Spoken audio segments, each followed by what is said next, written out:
Hello and welcome to 5 Minute Math. Today we are looking at the TEKS tool number line. Specifically, we're working with fractions. We have a problem related to TEKS 3.3g, and we'll do it in 5 minutes or less.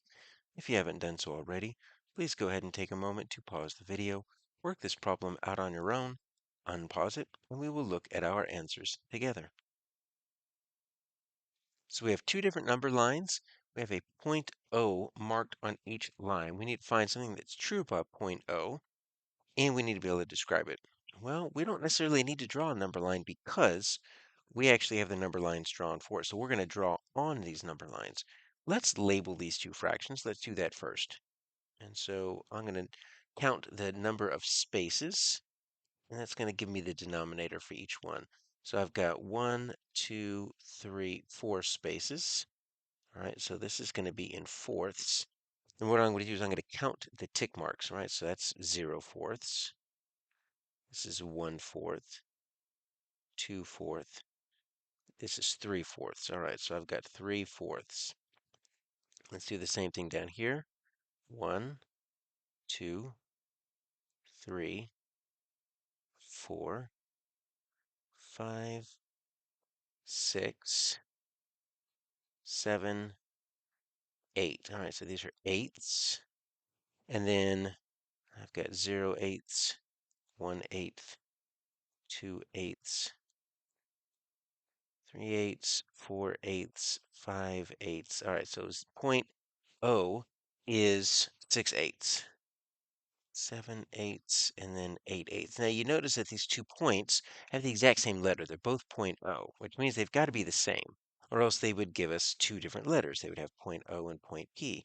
And you notice that they're both the same distance from zero. If you were to measure the distance with like a ruler between 0 and point O on both of these number lines, it would be the same. So that kind of begs the question, how can these two be the same? Well, let's use a different color and let's take a look. What can we do to turn our 6 8ths into 3 4ths or vice versa? Well, if we have something like 6 8ths, if it is an even denominator, this is what we can do. We can put them into groups of 2. So if I put these two together and these two together and these two together, you need equal groups. So even denominator means I can have groups of 2. Look what I've done. I've created 4 groups. And so these would be fourths, right? 1, 2, 3, 4. And then this would be my 1 4th, my 2 4ths.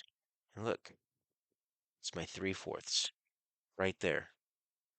Likewise, on the one that's the top, and that's 4 4ths, I can cut each of these fourths in half. So you can always take any fraction on a number line and cut each piece in half. You can't always group in pairs of 2 because you might have thirds or you might have fifths or an odd number and then it wouldn't work. So you can't always do what you did on the bottom, but you can always cut them in half. And so now if you take a look, right, I've got 1, 2, 3, 4, 5, 6, 7, and then 8. I've got 8 pieces. And then if I label them, right, I've got 1 8th, 2 8ths. So we see that 2 8ths and 1 4th are also equivalent. I've got 3 8ths. I've got 4 8ths. So 4 8ths and 2 4ths, also 1/2. 5 8ths, and then there we go. See, I've got my 6 8ths right here, and that would be my 7 8ths. All right, so are they equivalent? Yes, 3 4ths and 6 8ths are equivalent. So we're going to get rid of A and we're going to get rid of C because they say not equivalent. And they are equivalent because B, point O, is the same location on both number lines. Well, we said they were the same distance from 0, so that makes sense. Or D, they're equivalent because 3 is smaller than 8. Well, 3 is smaller than 8, but that has nothing to do with anything. So that's just a silly answer. So yeah, they are equivalent because point O is the same location, the same distance from 0 on both number lines.